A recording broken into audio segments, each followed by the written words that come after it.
Мен атым Барабанский Петр Титович. Устьяны улуғын қахате бөхөлегін 1995 тыллақ выпускниговын.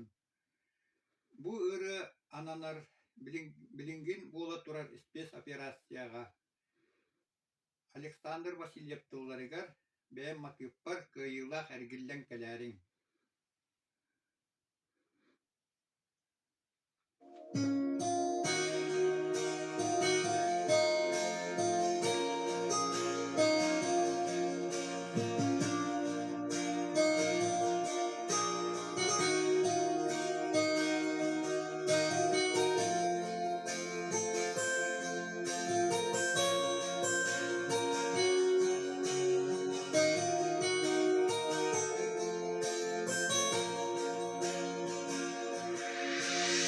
Аңдойду үргүнен қаражай,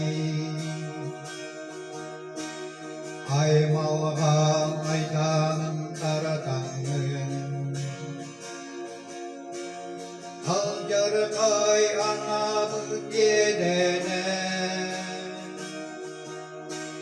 сатары сабардан әрдеғі.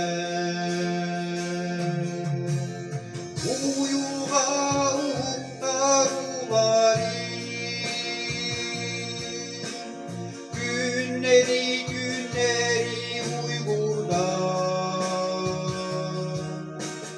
Günlerin kurustu kusmaktan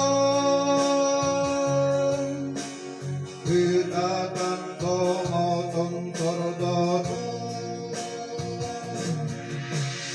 Hajaray ajinatın siri Kıratik ketana düştekken Bayar tanggung ateng pokok